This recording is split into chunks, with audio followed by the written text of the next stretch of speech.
తెలంగాణ ఉద్యమకారులకు ప్రభుత్వం ఇచ్చిన మాటను నిలబెట్టుకోవాలి. 250 గజాల స్థలం కేటాయించాలని రామగుండం తెలంగాణ ఉద్యమకారులు తోడేటి శంకర్ గౌడ్, బొడ్డు రవీందర్ డిమాండ్ చేశారు. గోదావరి కని ప్రెస్ క్లబ్ లో శుక్రవారం జరిగిన విలేకరుల సమావేశంలో వారు మాట్లాడుతూ, కాంగ్రెస్ ప్రభుత్వం అధికారంలోకి వచ్చిన వెంటనే ఉద్యమకారులకు 250 గజాల స్థలం ఇస్తామని 6 గ్యారెంటీల్లో ప్రకటించిందని పేర్కొన్నారు. ప్రభుత్వం ఇచ్చిన మాట నిలబెట్టుకుని 250 గజాల స్థలం, ఇంటి నిర్మాణానికి 10 లక్షల రూపాయలు ఇవ్వాలని కోరారు. తెలంగాణ ఉద్యమ సాధనలో తిండి తిప్పలు లేకుండా రాష్ట్ర సాధనలో భాగమైన ఉద్యమకారులను స్వాతంత్ర సమర యోధులుగా గుర్తించి 2 ఎకరాల స్థలం, నెలకు 25,000 పెన్షన్ అందించాలని డిమాండ్ చేశారు. రైల్వే పాస్, బస్ పాస్ ఇవ్వాలని కోరారు. ఉద్యమకారులకు 6 గ్యారంటీలల్లా 6వ నంబరు ఉద్యమకారులకు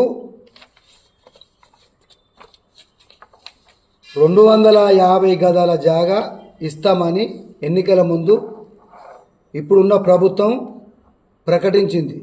దాన్ని అమలు చేయాలన్నది రామగుండం నియోజకవర్గం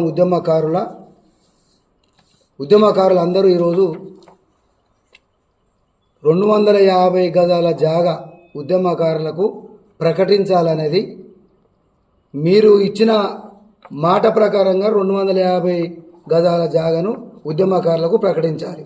అందరినీ ఉద్యమకారులను గుర్తించి 250 గజాల భూమిని మీరు ఏ రకంగా ఇస్తారో మీరు ఇమ్మీడియట్లీ ఇవ్వాలని ఈ యొక్క సందర్భంగా ఉద్యమకారులకు కూడా వారిని ఆదుకుంటాం.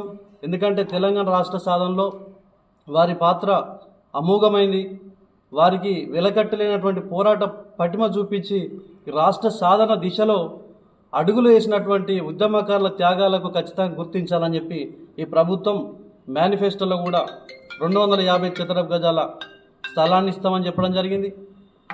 అదేవిధంగా వారికి ఇల్లు కట్టుకోవడానికి ఇందిరమ్మ ఇల్లు పేరిట ఇల్లులో వారికి డబ్బులు కూడా 5 లక్షల రూపాయలు కావచ్చు, 10 లక్షలు, దానికి ఇల్లుకి ఎంతైతే అంత ఇస్తామని చెప్పి మాట కూడా ఇవ్వడం జరిగింది.